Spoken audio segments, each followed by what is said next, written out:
Berserk, Chapter 34, The Morning of Departure, Chapter 1. I want to stand beside him by obtaining something of my own. He's the only one I can't stand looking down on me. Stand beside Griffith? Ha, you can't be serious. That's something a kid would say. You don't get it. He's special. He's different from us. All you know how to do is kill. And you're captain of the Hawks Raiders, a position you don't deserve. All that is possible because you met Griffith. I'm not interested in stuff like class or rank. What I want is something else, something I can win for myself. That's why you sound like a brat. Something you could win for yourself? Ha! If something like that were that easy to find, no one would ever have to suffer. Even if you're lucky enough to find it, only a small handful of people get to be winners.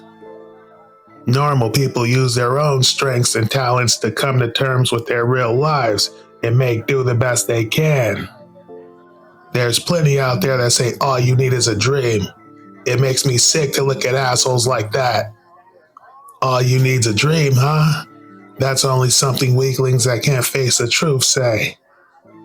An unrealized dream is just a load of crap straight out of a horse's ass. Corcus. You mean you don't have something like that? The hell with this. Today I'm done for the night. I can't stand to hang around with this big baby anymore. Commander, your bill. Put it on my tab. In spite of all that, he used to lead a band of thieves. And while it was only about 10 men, times were tough. They crossed the band of the Hawk and sure enough got put in their place. Ever since then, he's been one of ours. While no big deal, maybe there was something he too wanted to win for himself. As for me, I've always been a jack of all trades. I'm better than the average with a sword and knife. And without boasting, I have a pretty quick wit too. But I've never been the best at anything. That's why I decided if I couldn't be the best, I'd fly in the wake of one who seems to be the best. There's nobody who never wanted something, and don't get me wrong, I'm pretty happy with things. And my own situation. And well, from one's perspective, that's not all true. But to sacrifice your status as captain of the Raiders, and the promise of peerage and knighthood dangling before your eyes, all for some vague thing. I wonder if something's wrong. But maybe there's something wrong with all men. Dreams, win or lose. I'm sure you could spend your whole life chasing one. That day 3 years ago, I said you'd find a place to belong here. I guess I was wrong. I'll see you off. I hope you find it. Your something. Hey, I do want to ask you one thing. What's up with you and Casca? What's that supposed to mean? Ever since you two have fell off that cliff, it's like you two have gotten closer.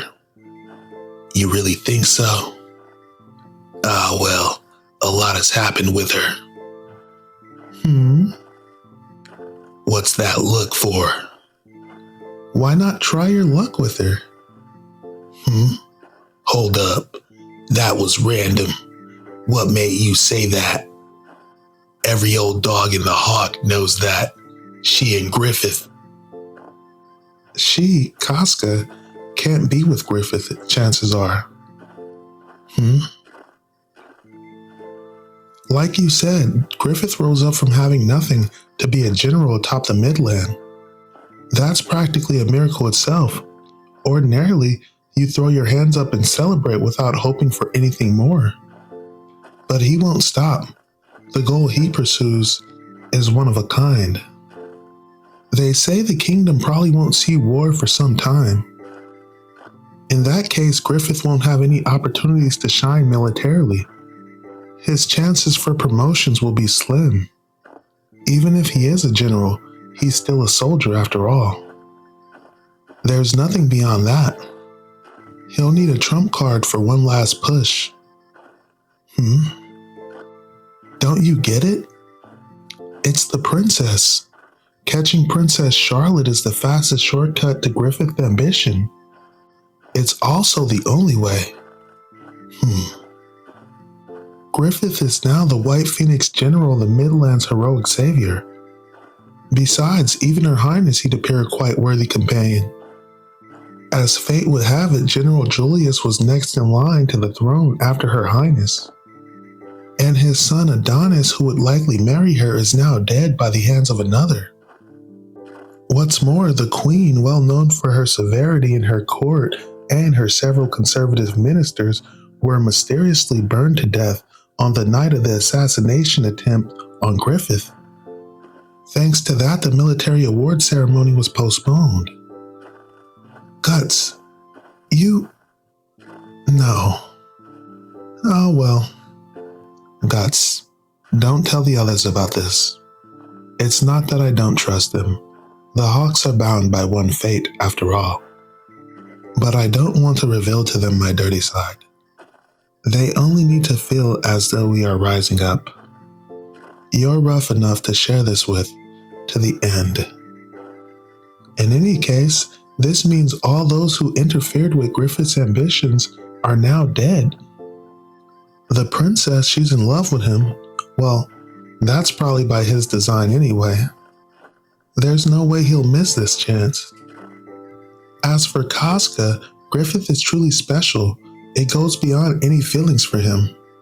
He rescued her from despair and gave her a new life. So it's more than love she feels for him. It's more like worship. Yet despite all her efforts, can she find happiness being a woman longing for a man she can't be with? If she loves him, shouldn't she want to be held by him? Moreover, besides him, the woman he can't afford to refuse is fulfilling his dream.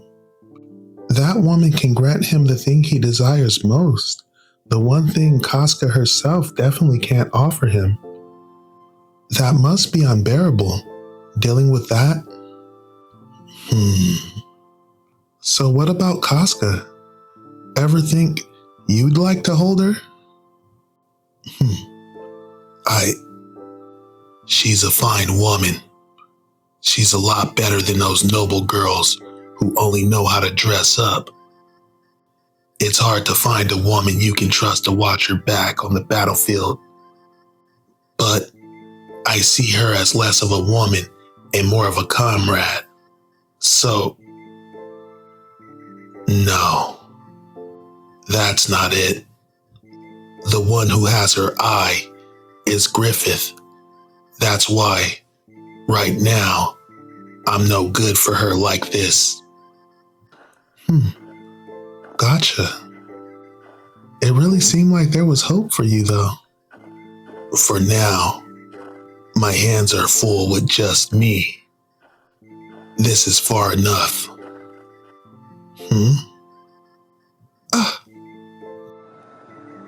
You guys.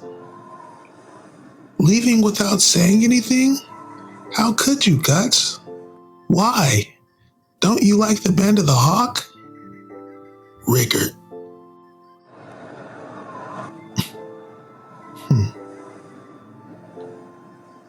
To be continued.